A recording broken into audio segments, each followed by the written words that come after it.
your forecast first. Sponsored by Matex Heating, Cooling, and Plumbing. It was a pretty warm day today with temperatures that were able to get into the 60s for a lot of us, so it was really nice change of pace here. And our temperatures remained relatively mild in the area as well. It is cooler up in Pontiac at 34 degrees, 43 degrees in Bloomington, 38 in Champaign, but it's still holding on to 50 degrees in Mattoon, which is where we got in Charleston, our first mid-weather camera, part of the Roofing Dog Island. Skies are pretty clear out there. We are expecting after midnight tonight more clouds to come into place. And right now the winds are very light. In fact, most spots are under 10 miles an hour, but it's going to be much different for the day tomorrow, especially the later that we go into our Tuesday. So we've got chances for some rain showers during the morning and early afternoon hours. Temperatures will actually be warmer tomorrow night, and we're also talking about some very strong winds with even some storms in the area as well. WCIA 3 News starts right now. Now from WCIA 3 News. He said, I've been shot. And now that teenager is in the hospital. What we know so far. Plus, it's going to be a busy week of travel, what you should expect from Mother Nature before hitting the road.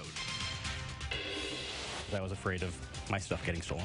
But now thieves are the ones who will have to worry what some could find in pilfered packages. You're watching your local news leader. This is WCIA 3 News at 10. And he's going up the stairs, and I'm like, what's wrong with you? And he said, I've been shot. A 17-year-old boy is in the hospital tonight after being shot outside his home. Good evening. I'm Paul Cicchini. And I'm Jessica Coons. Neighbors heard several gunshots just after 6 p.m. This happened on Abram Drive in Rantoul. Police say someone in a white vehicle fired a gun. They hit the victim, a house, and a vehicle also had at least one bullet hole. The 17-year-old was shot in the arm and taken to the hospital. We talked with one of his relatives. She says he rushed into the house and tried to stop the bleeding. I'm telling him to sit for a reason. The more he moved, the more he's going to bleed.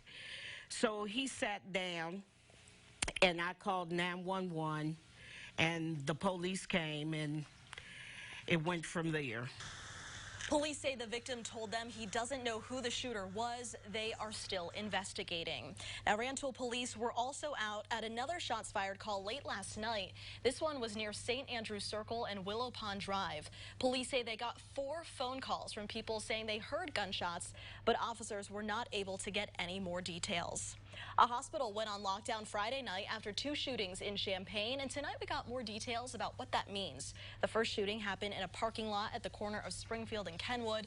The second happened outside a home on West Bradley Avenue 5 hours later. Carl went on lockdown after the first shooting. They say operations weren't affected. Today we talked with OSF, who says when they go on lockdown, they stop everyone to check to see who they're visiting, and they could also prevent visitors from seeing patients. They also have a button they can press to get police to their hospital as soon as possible. It's a situation nobody wants to deal with, especially around the holidays. Your packages going missing from your doorstep. Yeah, Champaign police say it's an issue many people face. Now they're doing something to reduce those types of crimes. WCIA 3's Jamie Mays is here. So, Jamie, what solution do police have? They're putting GPS devices on packages. Police say during the holidays, package thefts increase. They started a new method to catch people who do it.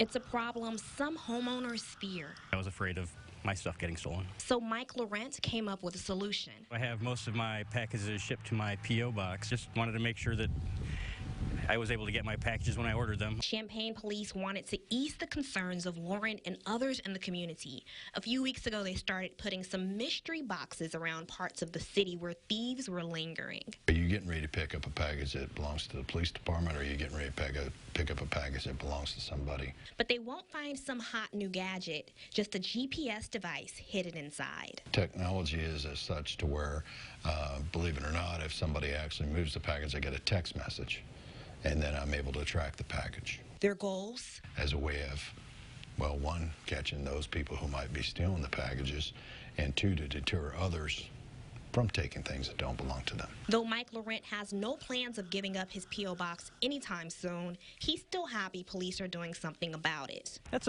pretty cool and proactive of them to do something like that. And helping the community feel safer when they can't see what's happening at home for themselves.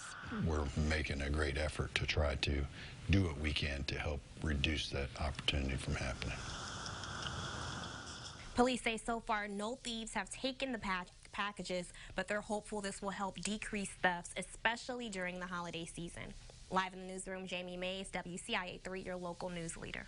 It'll be interesting to see how many people are caught this way. Jamie, thanks. Well, the National Retail Federation says more than half of the people they surveyed before the holiday season plan to shop online this year. They expect holiday retail sales this month and next to go up about 4%. That's more than $728 billion. New at 10, no one was hurt when a grain dryer caught fire tonight. Happened at 309 East Attica in Rossville. Firefighters say they were able to get it under control and out in less than an hour. This is the third grain dryer call the Rossville Fire Department has gone to this season. They say the high moisture in the crops has the dryers running at maximum, which is causing these fires. DCFS is trying to have a better response time after a report shows its abuse hotline was poorly staffed. It found people could wait hours, even days, before getting a response from someone. DCFS says it's working to hire 20 workers for its call center. That's thanks to an increase in the state budget. New tonight, the Illinois Conference Center is getting bigger. The U of I held a groundbreaking today. It'll add 32,500 feet to the center. That'll almost double its size. It'll include an exhibit hall, event space for more than 600 people, and 140 parking spaces. The project is going to cost $13 million. Many of you will soon be enjoying family, friends, and turkey, but you have to get there first. What your travel days could look like. Plus, it all started with going to see a basketball game. How these students got the chance to meet their role models. And one Illinois basketball player is getting national attention. What 2 honors he landed.